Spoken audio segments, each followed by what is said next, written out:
जय हिंद। यहाँ पे देख पा रहे हैं join Indian coast guard. Coast guard की तरफ से वैकेंसी आई है 2024 से 25 का बैच में ये आपका सिलेक्शन होगा।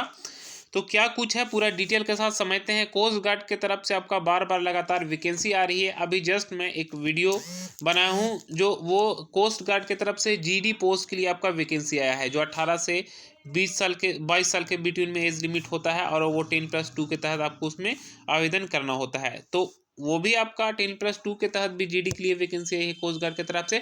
और यहाँ पे ऑफिसर रैंक के लिए भी आपका वैकेंसी आया है। तो क्या कुछ है ये ऑफिसर रैंक में ज्वाइन होने के लिए इंडियन कोस्ट गार्ड में, पूरा डिटेल के साथ समझते हैं। देखिए सबसे पहले यहाँ पे आपका कौन सा पोस्ट है। यहाँ पे पोस्ट आपका जनरल ड्यूटी जीडी के लिए है, मेल के लिए।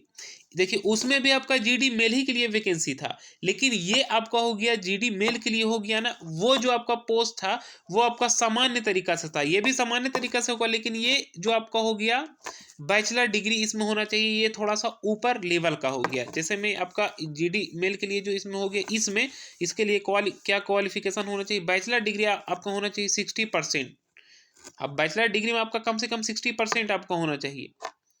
ऑल सेमेस्टर ईयर, सभी सेमेस्टर में आपका 60% होना ही चाहिए। और आपका math physics as a subject in 10+2 में आपका फिजिक्स और मैथ्स के साथ होना चाहिए, तभी आप जनरल ड्यूटी के लिए आप आवेदन दे सकते हैं।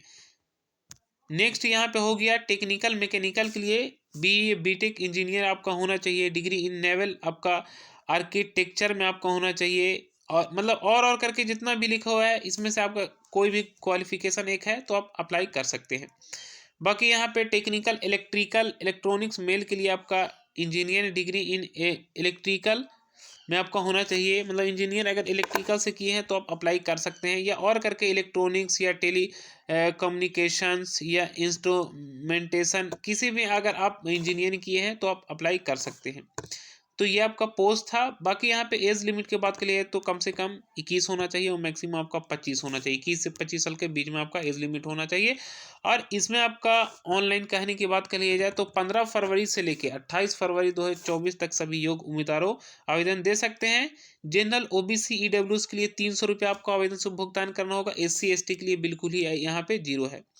आई होप ये आपको इन्फॉर्मेशन समझ में आया होगा। फिर हम नेक्स्ट वीडियो में मिलेंगे। Thanks for watching this video.